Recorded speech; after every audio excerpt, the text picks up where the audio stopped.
জ্ঞানীর কলমের কালের শান, শহীদদের রক্ত নয় সমান। জ্ঞানীরাই নবীর ওয়ারিস, উভয় জগতে পাবে মান। আলহামদুলিল্লাহি রাব্বিল আলামিন, আসসালাতু ওয়াসসালামু আলা সাইয়্যিদিল মুরসালিন, আম্মা বা'দু, ফাউযু বিল্লাহি মিনাশ শাইতানির রাজীম, বিসমিল্লাহির রহমানির রহিম। আসসালাতু ওয়াসসালামু আলাইকা ইয়া রাসূলুল্লাহ, আসসালাতু ওয়াসসালামু আলাইকা ইয়া হাবিবাল্লাহ, আসসালাতু ওয়াসসালামু আলাইকা ইয়া নবিয়াল্লাহ, ওয়া আলা আলিকা ওয়া আসহাবিকা ইয়া নূরাল্লাহ। মাদানী চ্যানেলের দর্শক শ্রোতা, আবার উপস্থিত হয়েছি জ্ঞানের আসর ছোটদের প্রোগ্রাম নিয়ে। যে যেখান থেকে আমাদের অনুষ্ঠান দেখছেন, দূরে কিংবা কাছে, দেশে কিংবা প্রবাসে, সকল দর্শককে জানাই আন্তরিক মোবারকবাদ। আর এই অনুষ্ঠান জ্ঞানের আসরে অসংখ্য ইলমে দ্বীন শেখার এবং শেখানোর আমাদের সুযোগ হচ্ছে আলহামদুলিল্লাহ রাব্বিল আলামিন মাদানী চ্যানেলের মাধ্যমে ছোট্ট ছোট্ট বাচ্চাদের সামনে আল্লাহ তাআলার দয়া আলহামদুলিল্লাহ রাব্বিল আলামিন। আজকের অনুষ্ঠানেও ইনশাআল্লাহ তাবারাক ওয়া তাআলা কোরআনে পাকের তেলাওয়াত শোনাবো, একটি কালামও আপনাদেরকে শোনাবো, পাশাপাশি কোরআনী ঘটনাও থাকবে। আর একজন নবী আলাইহিস সালাতু ওয়াস সালাম সম্পর্কে আজকেও এই ছোট্ট বাচ্চাদের থেকে প্রশ্নের উত্তর নেওয়া হবে, আবার একটি দোয়াও শেখাবো আজকের অনুষ্ঠানে ইনশাআল্লাহ তাবারাক ওয়া তাআলা। যে যেখানেই আছেন নিজের সন্তানদেরকে ডেকে বসিয়ে দিন। মাদানী চ্যানেলের প্রোগ্রাম জ্ঞানের আসর শুরু হয়েছে, আপনার সন্তানরাও ইনশাআল্লাহ তাবারাক ওয়া তাআলা এই অনুষ্ঠান দেখতে পারবে এবং অনেক কিছু শিখতে পারবে। নবী আকরাম সাল্লাল্লাহু তাআলা আলাইহি ওয়াসাল্লামের ইরশাদ হচ্ছে, তোমরা যেখানেই থাকো না কেন আমার উপর দুরূদ শরীফ পাঠ করো, কেননা তোমাদের দুরূদ আমার নিকট পৌঁছে থাকে। সুবহানাল্লাহ। সাল্লু আলাল হাবিব সাল্লাল্লাহু তাআলা আলা মুহাম্মদ সাল্লাল্লাহু তাআলা আলাইহি ওয়াসাল্লাম। মাদানী চ্যানেলের দর্শক শ্রোতা, অনুষ্ঠান তো শুরুই হয়ে গেছে। ইনশাআল্লাহ আমরা কোরআনে পাকের তেলাওয়াত দিয়েই অনুষ্ঠান শুরু করব, অন্যান্য পর্বের মতো ইনশাআল্লাহ তাবারাক ওয়া তাআলা। সাথেই থাকুন, দেখি কোন মাদানী মুন্না, কোন ছোট্ট বন্ধু আমাদেরকে কোরআনে পাকের তেলাওয়াত শোনায়। কে আছেন আজকের প্রোগ্রামে কোরআনে পাকের তেলাওয়াত শোনাবেন? সুবহানাল্লাহ, সবাই হাত তুলেছে। দর্শক, আপনারা কি বলতে পারেন কার থেকে নেওয়া যায় কোরআনে পাকের তেলাওয়াত? কে শোনাবে? কে শোনালে আপনাদের ভালো লাগবে? আচ্ছা, আপনারা তো বলতে পারতেছেন না, তার কারণ আপনাদের উত্তরটা আমার পর্যন্ত পৌঁছাতেছে না, আপনাদের উত্তর আমার পর্যন্ত আসতেছে না। যাক, আমি ওই সিদ্ধান্ত নিয়ে নেই কার তেলাওয়াত আমরা শুনবেন ইনশাআল্লাহ। আপনি শোনাবেন? কে আছেন? কে শোনাবেন? আপনি আসেন। মাদানী চ্যানেলের দর্শক শ্রোতা, সাব্বির আত্তারি ভাই এসেছেন আমাদেরকে কোরআনে পাকের তেলাওয়াত শোনানোর জন্য। আরও পর্বে হচ্ছে আমাদেরকে কোরআনে পাকের তেলাওয়াতের পাশাপাশি অন্যান্য অ্যাক্টিভিটিসও ছিল তার। আমরা তার থেকে আজকের অনুষ্ঠানে চমৎকার কোরআনে পাকের তেলাওয়াত শুনি, আর চুপচাপ সহকারে ভালো ভালো নিয়ত সহকারে আমরা কোরআনে পাকের তেলাওয়াত শুনবো ইনশাআল্লাহ তাবারাক ওয়া তাআলা। জি, সাব্বির আত্তারি ভাই আমাদেরকে কোরআনে পাকের তেলাওয়াত শুনিয়ে দিন। আউযু বিল্লাহি মিনাশ শাইতানির রাজীম। বিসমিল্লাহির রহমানির রহিম। লা তাজআলু দুআ আর-রাসূলি বাইনাকুম কাদুআই বা'দিকুম বা'দা। قد يعلم الله الذين يتسللون منكم لواذا فليحذر الذين يخالفون عن أمره أن تصيبهم فتنة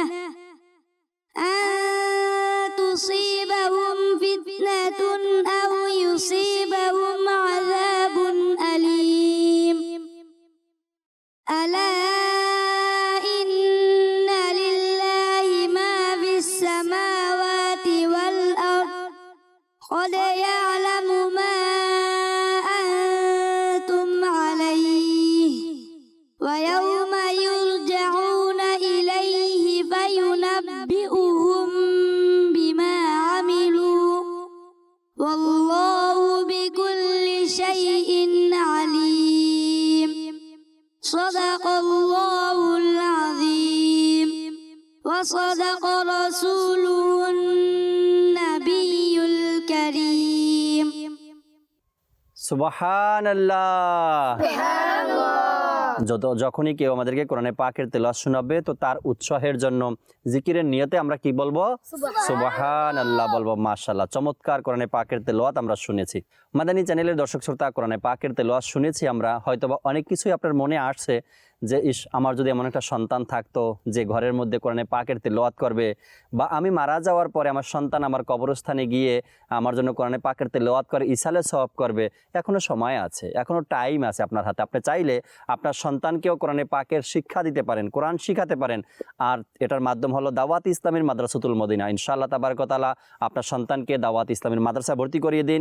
আপনার সন্তান এখান থেকে কোরআনে পাকের তিলাওয়াতও শিখবে এবং আপনার ইন্তেকালের পরে সে কোরআনে পাকের তিলাওয়াত করে ইসালে সওয়াব করবে, সওয়াব আপনার কবরে পাঠাতে থাকবে ইনশাআল্লাহ তাবারক ওয়া তাআলা। আমাদের অনুষ্ঠানে কোরআনে পাকের তেলাওয়াতের পরপরই আমরা একটি কালাম শুনি। আজকের অনুষ্ঠানেও কালাম শুনবো ইনশাআল্লাহ তাবারক ওয়া তাআলা। তবে আজকে এখানে যারা আছে আপনাদের থেকে নয়, অন্য একজন ছাত্র ভাইকে আমরা ডাকবো, তার মাধ্যমেই আমরা আজকে কালাম শুনবো আজকের অনুষ্ঠান ইনশাআল্লাহ তাবারক ওয়া তাআলা।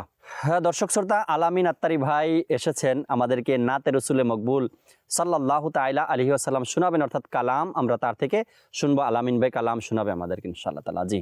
সাল্লাল্লাহু আলাইকা ইয়া রাসূলাল্লাহ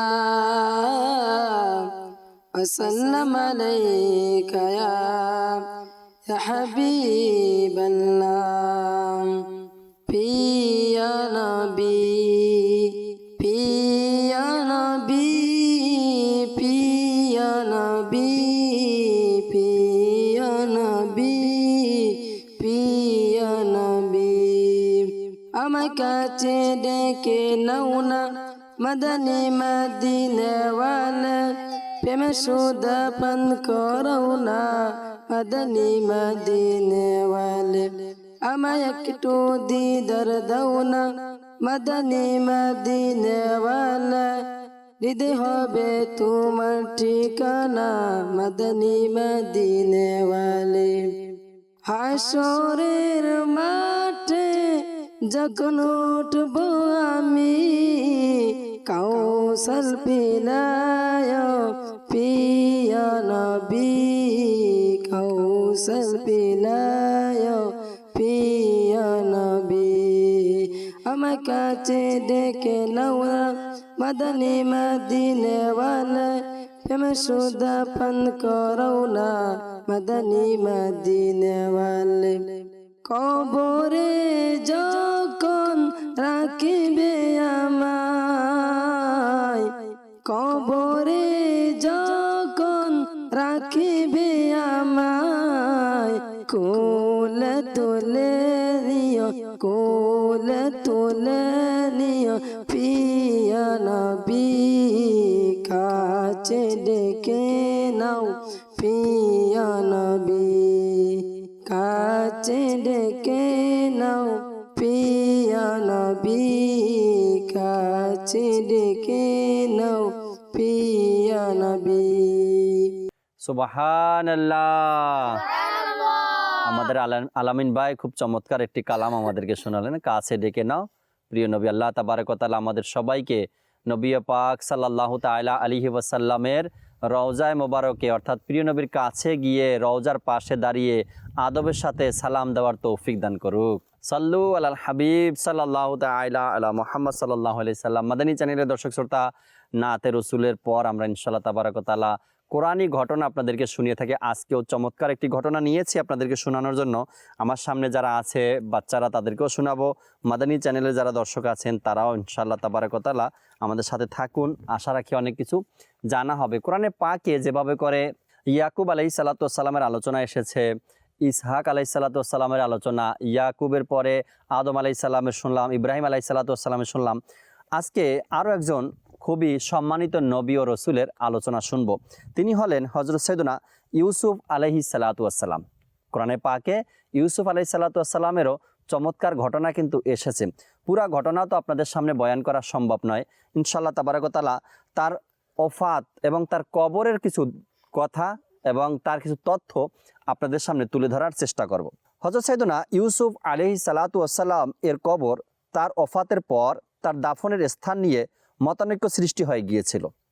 মতানৈক্য তো বুঝেন, এক একজনের এক এক পরামর্শ আসা শুরু হয়ে গেছে। ইউসুফ আলাইহিস সালাতু ওয়াস সালামের ওফাতের পর প্রত্যেক মহল্লাবাসী বরকত অর্জনের জন্য তাদের মহল্লাতে দাফন করার জন্য জোরাজুরি করতে লাগলো। যেহেতু তিনি একজন নবী, প্রত্যেকটা মহল্লার এলাকা যে ভিন্ন ভিন্ন এলাকা হয় না মানুষের, আমাদের ভিন্ন ভিন্ন এলাকা আছে, তো এক এক এলাকার মানুষ চাচ্ছে বরকত অর্জনের জন্য ইউসুফ আলাইহিসসালামের মাজার শরীফ আমাদের এলাকাতেই হোক। সবাই চায় যে আমাদের এলাকাতে তার কবর হবে, এভাবে করে জোরাজুরি করতে লাগলো। অবশেষে এই বিষয়ে সিদ্ধান্ত হলো যে নীল নদের মধ্যখানে দাফন করা হবে। নীল নদের নামও আপনারা শুনছেন এর আগে। সিদ্ধান্ত হলো নীল নদের মধ্যখানে তাকে দাফন করা হবে, যাতে নদীর পানি তার নুরানি কবর ছুঁয়ে প্রবাহিত হয়ে এবং সমস্ত মিশরবাসী তার ফয়েজ ও বরকত দ্বারা ধন্য হতে থাকেন। সুবহানাল্লাহ। কেমন এক সিদ্ধান্ত আসলো! যেমন তাকে নিয়ে যখন এমন আলোচনা শুরু হয়ে গেল, অর্থাৎ জোরাজুরি, এই এলাকার মানুষ বলতেছে ভাই তাকে আমাদের এলাকায় কবর দিব, তার মাজার আমার এলাকায় হবে যাতে করে আমরা বেশি বরকত পাই। ওই এলাকার মানুষ বলতে লাগলো না আমাদের এলাকায় হবে, ওই এলাকার মানুষ বলতে লাগলো না আমাদের এলাকায় হবে। সব এলাকার মানুষ তার দাফন নিয়ে কোথায় হবে এটা নিয়ে জোরাজুরি করতে লাগলো। এরপর সিদ্ধান্ত কি হলো, পাশেই নীলনদ ছিল তাদের দেশের মধ্যে, তারা সিদ্ধান্ত নিল ইউসুফ আলাইহিসসালামকে নীল নদের মাঝখানে রাখবো, দাফন করব, যাতে করে তার মাজার শরীফ ছুঁয়ে ছুঁয়ে পানি যখন পুরা মিশরবাসীর দিকে ছড়িয়ে ছিটিয়ে পড়বে, এই পানি থেকে সবাই বরকত অর্জন করবে। যখন এমন সিদ্ধান্ত হলো, সুতরাং তাকে মরমর পাথরের সিন্ধুকে রেখে নীল নদের মাঝখানে দাফন করা হয়েছে। এমনটি 400 বছর পর হযরত মূসা আলাইহিসসালাম তার কফিন শরীফটি নীল নদ থেকে তুলে তার বাপ দাদার কবরের পাশে সিরিয়ায় দাফন করেন। যখন 400 বছর পর মূসা আলাইহিসসালাম দুনিয়ায় আসলেন এবং এই ইতিহাস দেখলেন, সব কিছু দেখার পরে মূসা আলাইহিসসালাম সেখান থেকে তার ওই কফিনটা উঠিয়ে আনলেন এবং সেটা তার বাবার দাদার, এর পূর্বে যাদের ঘটনা শুনেছি, কার ঘটনা? ইয়াকুব আলাইহিসসালাম, তার দাদাকে ইসহাক আলাইহিসসালাম, তাই না? তাদের কবর যেখানে সিরিয়াতে ছিল, ইউসুফ আলাইহিসসালামেরও সেখানে মাজার বানানো হয়েছে। ওফাতের সময় তার মোবারক বয়স ছিল 120 বছর। সুবহানাল্লাহ। ইউসুফ আলাইহিসসালামের বয়স কত ছিল? 120 বছর। আল্লাহু আকবার। এবং তার সম্মানিত পিতা হযরত ইয়াকুব আলাইহিসসালামের বয়স ছিল 147 বছর, এর আগে যে আমরা শুনলাম। আর তার দাদা হযরত ইসহাক আলাইহিসসালামের বয়স ছিল 180 বছর এবং তার দাদা হযরত ইব্রাহিম আলাইহিসসালামের বয়স শরীফ ছিল 175 বছর। সুবহানাল্লাহ। এক তো ইয়াকুব আলাইহিসসালামের বয়সের কথা জানলাম আমরা, কত বছর? ইউসুফ আলাইহিসসালাম কত বছর বেঁচে ছিলেন? 120 বছর। তার বাবা ইয়াকুব আলাইহিসসালাম কত বছর? 147 বছর। আর তার দাদা 180 বছর। তার দাদার বাবা, যাকে আমরা পরদাদা বলি, বাবার দাদা হয় না, তার বয়স ছিল, ইব্রাহিম আলাইহিসসালামের বয়স ছিল 175 বছর। সুবহানাল্লাহ। তার মানে থেকে এটাও বোঝা গেল যে ইউসুফ আলাইহিসসালাম এর বাবা ইয়াকুব আলাইহিসসালাম, তার বাবা ইসহাক আলাইহিসসালাম, তার বাবা ইব্রাহিম আলাইহিসসালাম, এরা সবাই কি ছিলেন? একই বংশের, একই ঘরের। বোঝা গেল যে তারা পর পর 4 পুরুষই ছিল আল্লাহ তাআলার নবী। আল্লাহু আকবার। সুবহানাল্লাহ। এই চমৎকার ঘটনা রুহুল বয়ানের 4র্থ খণ্ড থেকে নকল করা হয়েছে। কত সুন্দর চমৎকার ঘটনা কোরআনে পাকের মধ্যে রয়েছে। আমরা ঘটনা পড়ি না, আমরা ঘটনা পড়ি কোনটা বলতে পারেন? কোন ঘটনা বলি? পাহাড়ে গিয়েছিলাম রেকর্ডিং করার জন্য, সেখানে চা বাগান আছে, সেখানে এটা আছে ওটা আছে, এই বয়ান আমরা করি, এগুলো মানুষের সাথে গল্প করি। কিন্তু কোরআনে এত সুন্দর ঘটনা আছে, এগুলো আমরা মানুষের সামনে বয়ান করি না। চমৎকার ঘটনা দেখছেন না? কোথায় ইউসুফ আলাইহিসসালাম, কোথায় ইয়াকুব আলাইহিসসালাম, কোথায় ইসহাক আলাইহিসসালাম, কোথায় ইব্রাহিম আলাইহিসসালাম। তারা একই ঘরের, একই বংশের, একের পরে এক, ইব্রাহিম আলাইহিসসালাম থেকে ইউসুফ আলাইহিসসালাম পর্যন্ত 4 পুরুষ, তারা নিজেরাই নবীর পরে নবী এসেছেন দুনিয়াতে। সুবহানাল্লাহ। আমরা নিয়ত করি নি আবারও ইনশাআল্লাহ তাবারক ওয়া তাআলা ধর্মীয় কিতাব পড়ব, জ্ঞান অর্জন করব ইনশাআল্লাহ। মাদানী চ্যানেলের দর্শক শ্রোতা, আপনিও চাইলে এই সুন্দর তথ্যগুলো কিন্তু কিতাব থেকে অধ্যয়ন করে জানতে পারেন। আপনি চাইলে এই সুন্দর কথাগুলো আপনিও অর্জন করতে পারেন কিতাব অধ্যয়নের মাধ্যমে। হয়তো আমাদের ইংলিশ বই পড়ার সময় আছে, হয়তো আমাদের কাহিনী পড়ার সময় আছে, বা আমাদের বিভিন্ন বই পড়ার সময় আছে। আফসোস আমাদের ধর্মীয় কিতাব পড়ার সময় আমাদের এখন আর নেই। তো আল্লাহ তাবারক ওয়া তাআলা আমাদেরকে বোঝার তৌফিক দিক, আমরা যেন ধর্মীয় কিতাব অধ্যয়ন করতে পারি, সে তৌফিক আল্লাহ আমাদেরকে দান করুক। আজকে আমরা কোন নবীর ঘটনা শুনেছি? ইউসুফ আলাইহিসসালাম। কার ঘটনা শুনেছি? ইউসুফ আলাইহিসসালামের ঘটনা শুনেছি। যদি তার সম্পর্কে আপনাদেরকে প্রশ্ন করা হয় তবে আপনার উত্তর দিতে পারবেন? কে কে উত্তর দিবেন? ইনশাআল্লাহ সবাই। এটা বলেন তো, ইউসুফ আলাইহিস সালাতু ওয়াস সালামের নাম মোবারক কোরআনে পাকে কতবার এসেছে? কে পারবেন? হাত তুলবেন, বলবেন না, শুধু হাত তুলবেন, শুধু হাতগুলো দেখতে চাই। ইউসুফ আলাইহিস সালাতু ওয়াস সালামের নাম কয়বার এসেছে? আল্লাহু আকবার। 3-4 জন 5 জন হাত তুলেছে দর্শক, হাত নামিয়ে রাখেন। সবাই পারবে এটাও না, আবার সবাই পারবে না এমনটাও না। যার মনে আছে, যার স্মরণে আছে সেই পারবে। আজকে ইনশাআল্লাহ তাবারক ওয়া তাআলা ইউসুফ আলাইহিস সালামের ব্যাপারে তথ্য আপনার থেকে শুনবো। আপনি আসেন, এখানে আসেন। সাল্লু আলাল হাবিব সাল্লাল্লাহু তাআলা আলা মুহাম্মদ সাল্লাল্লাহু তাআলা আলাইহি ওয়াসাল্লাম। মাদানী চ্যানেলের দর্শক শ্রোতা, তানজিম আত্তারি ভাই হাত তুলেছেন। কোরআনে পাকে ইউসুফ আলাইহিস সালাতু ওয়াস সালামের নাম মোবারক কতবার এসেছে এই তথ্য আমাদেরকে জানাবেন, এবং যে আয়াতে মোবারকাগুলোর মধ্যে তার নাম মোবারক এসেছে সেখান থেকে যে কোনো একটি আয়াতের কিছু অংশ তিনি আমাদেরকে শোনাবেন ইনশাআল্লাহ তাবারাক ওয়া তাআলা। তানজিম ভাই বলুন তো, কোরআনে পাকে ইউসুফ আলাইহিস সালাতু ওয়াস সালামের নাম মোবারক কতবার এসেছে? হযরত সাইয়্যিদুনা ইউসুফ আলাইহিস সালামের নাম মুবারক কোরআন মাজিদে 27 বার এসেছে। সুবহানাল্লাহ। কতবার এসেছে কোরআনে পাকে? 27 বার ইউসুফ আলাইহিস সালাতু ওয়াস সালামের নাম মোবারক এসেছে। একটি আয়াতে কারিমা থেকে কিছু অংশ শুনান, যেই আয়াতে পাকের মধ্যে ইউসুফ আলাইহিস সালামের নাম মোবারক থাকবে। যেমনটি 12 পারা সূরা ইউসুফের 4 নং আয়াতে রয়েছে, বিসমিল্লাহির রহমানির রহিম, إذ قال يوسف لأبيه يا أبت إني رأيت 11 كوكبا। সুবহানাল্লাহ। কোন আয়াতে পাক শোনালেন তিনি? যে আয়াতের মধ্যে ইউসুফ আলাইহিস সালাতু ওয়াস সালামের নাম মোবারক রয়েছে। সুবহানাল্লাহ। কোরআন পড়লেন আমরা জানবো কোন আয়াতে পাকের মধ্যে ইউসুফ আলাইহিস সালামের কথা এসেছে আর কোন আয়াতে পাকের মধ্যে ইয়াকুব আলাইহিস সালামের নাম এসেছে। কোরআন না পড়লে তার সেটা জানার কোনো উপায় আমাদের কাছে নেই। সুবহানাল্লাহ। আমরা পড়বো আমরা ইনশাআল্লাহ তাবারাক ওয়া তাআলা, ইনশাআল্লাহ। মাদানী চ্যানেলের দর্শক শ্রোতা, তথ্যটা খুবই গুরুত্বপূর্ণ ছিল। কোরআনে পাকে কতবার ইউসুফ আলাইহিস সালামের নাম মোবারক এসেছে এবং সেখানের কিছু আয়াতে কারিমার অংশ আমাদেরকে মাদ্রাসার ছাত্র ভাই পরে শোনালেন। আমাদের শেষ একটি সেগমেন্ট হয় দোয়া শেখানোর। দর্শক, আজকে আপনাদেরকে একটি নতুন দোয়া শেখাবো ইনশাআল্লাহ তাবারাক ওয়া তাআলা। আজকের এই অনুষ্ঠান জ্ঞানের আসরে প্রোগ্রামে আমরা আজকেও আপনাদেরকে শেখাবো একটি দোয়া। আজকের অনুষ্ঠানে দোয়াকে শেখাবেন। সুবহানাল্লাহ, সুবহানাল্লাহ। জি জি, হাত উঠান। কে কে শোনাবেন? সবাই শোনাতে চাচ্ছেন না, কেউ শোনাবে আবার কেউ শোনাবে না। আপনার থেকেই শুনবো, আসেন। সাল্লু আলাল হাবিব সাল্লাল্লাহু তাআলা আলা মুহাম্মদ সাল্লাল্লাহু তাআলা আলাইহি ওয়াসাল্লাম। মাদানী চ্যানেলের দর্শক শ্রোতা, আজকে দোয়া শেখানোর জন্য এই ইসলামী ভাই এসেছেন, যিনি আমাদেরকে কোরআনে পাকের তেলাওয়াতও শোনান মাঝে মধ্যে প্রোগ্রামের মধ্যে, আবার দোয়াও শিখান। তিনি আবারও এসেছেন আমাদেরকে দোয়া শেখানোর জন্য। দেখি আজকে কোন নতুন দোয়া শিখাবেন আমাদেরকে ইনশাআল্লাহ তাবারাক ওয়া তাআলা। জি, দোয়া শিখিয়ে দিন।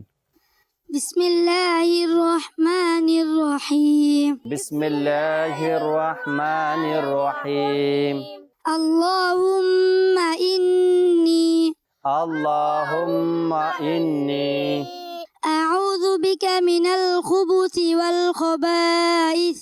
আউযু বিকা মিনাল খুবুসি ওয়াল খাবাইস। আল্লাহুম্মা ইন্নী আল্লাহুম্মা ইন্নী আউযু বিকা মিনাল খুবুসি ওয়াল খাবাইস।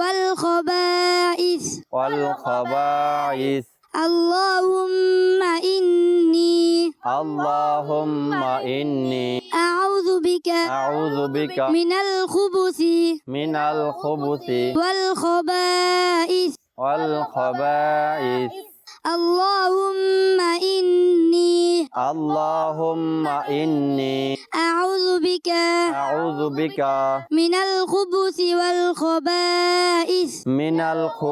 ওয়াল খাবাইস। আর কে পারবেন? শিখছেন? এখন যে শেখানো হয়েছে শিখতে পারছেন আপনারা? জি। যদি আপনারা শিখতে পারেন তবে দর্শক শ্রোতা যারা আছে তারাও শিখতে পারবে আশা রাখি। আপনারা শিখেছেন, শোনাতে পারবেন? জি। কখন শোনাবেন? এখন না পরে?